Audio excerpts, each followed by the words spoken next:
한국은행의 추가적인 금리 인하 가능성이 높아지면서 주택담보대출 금리에 직접적으로 영향을 미치는 3단계 스트레스 DSR 규제에 더욱더 많은 관심이 몰리고 있습니다. 이미 지난해 9월부터 2단계 조치를 도입하면서 대출 한도가 줄어드는 효과를 보고 있지만 우려도 있는 만큼 이번 변화가 어떤 결과를 야기할지 좀 더 지켜봐야 할 것 같습니다. 2025년 7월부터 정부가 추진 중인 스트레스 DSR 3단계 제도 시행이 잠정 확정되면서 주택담보대출과 신용대출을 계획 중인 실소유자들에게 중요한 시기가 다가오고 있습니다. 이번 개편은 단순히 금리가 오르는 것이 아니라 대출 심사 방식 자체에 영향을 주기 때문에 같은 소득이라도 대출 한도가 줄어들 수 있는 그런 구조인데요. 특히 잔금 대출을 앞둔 분양권 소유자, 고소득 차주, 그리고 혼합형 주기형 상품을 고려하는 분들도 주목해야 될 듯 싶네요. 그래서 이번 영상에서는 스트레스 DSR 3단계의 뜻과 시행시기, 계산 방법, 적용금리, 실무 영향까지 궁금하신 내용들에 대해 쉽고 구체적으로 정리해 보도록 하겠습니다. 구독, 좋아요, 알림 설정은 주연에게 큰 힘이 됩니다. DSR은 총부채 원리금 상한 비율의 줄임말로 차주가 1년에 갚아야 하는 모든 대출의 원리금을 연소득으로 나눈 값입니다. 스트레스 DSR은 가상의 금리를 더해 미래 금리 상승 위험까지 반영하는 제도로 금리가 오르면 상한 부담도 커진다는 점을 미리 감안해서 대출 한도를 보수적으로 계산하게 되는 것입니다. DSR 규제에서 중요한 개념이 있는데요. 바로 차주 DSR입니다. 이 개념은 한 명의 차주가 가진 모든 금융대출의 연간 원리금 상한액을 소득과 비교해 상한 능력을 평가하는 제도입니다. 기본적으로 개별 대출 단위가 아니라 개인 단위로 전체 부채를 합산하여 규제한다는 것입니다. DTI나 LTV 규제는 부동산 대출 위주이지만 차주 단위 DSR은 부동산 외 신용대출, 카드론 등도 포함되어 능력 없는 다중채무자에 대해 포괄적 관리가 가능합니다. 금융위원회 보도자료를 살펴보면 스트레스 DSR 3단계의 시행 시기를 2025년 7월로 잠정 결정했는데요. 이는 제도의 안착 상황을 반영해 확정하겠다는 의미로 추후 조정 가능은 남아있지만 현재로선 7월 시행을 목표로 준비 중이라고 볼 수 있겠습니다.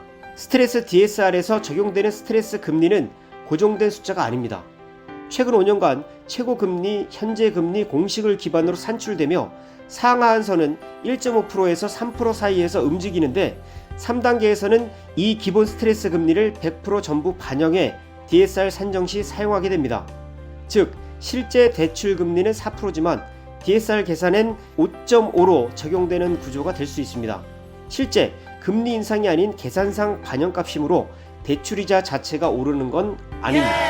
금융위 시뮬레이션에 따르면 연소득 6천만원 차주가 30년 만기 변동금리로 주담대를 신청할 경우 현재 기준에서는 약 3억 6,400만원의 대출이 가능하지만 3단계 적용 후에는 약 3억 5,200만원으로 한도가 줄어들 것으로 예상이 되며 약 1,200만원 감소되는 것인데 소득이 높을수록 줄어드는 한도가 더욱더 커지겠네요.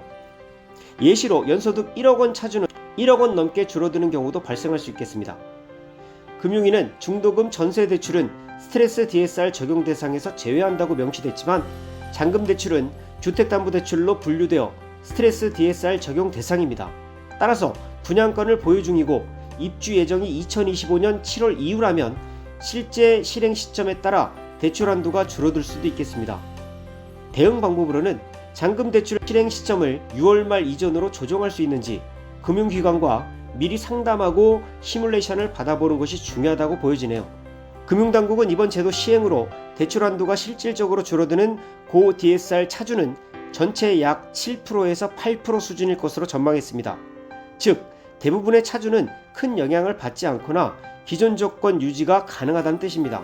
다만 DSR 기준에 근접한 대출 계획이 있거나 고소득 고부채 비율 차주이시라면 이번 규제 강화로 인해 한도에 영향을 받을 가능성이 크므로 사전에 본인의 DSR 현황을 점검해 보는 것이 좋을 것 같습니다.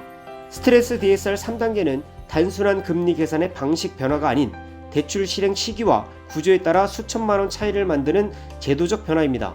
특히 6월 말 이전 대출 실행, 분양권 잔금 대출 일정 조율, 혼합형 주기형 상품의 규제 확대 가능성을 확인하시고 고소득자일수록 한도 감소폭 유의 등의 전략이 필요합니다.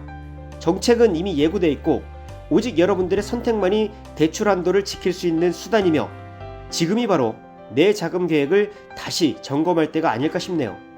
지금까지 스트레스 DSR 3단계 시점, 계산 방식, 분양권, 잔금 대출 한도를 정리해 보았는데요. 참고가 되셨길 바랍니다.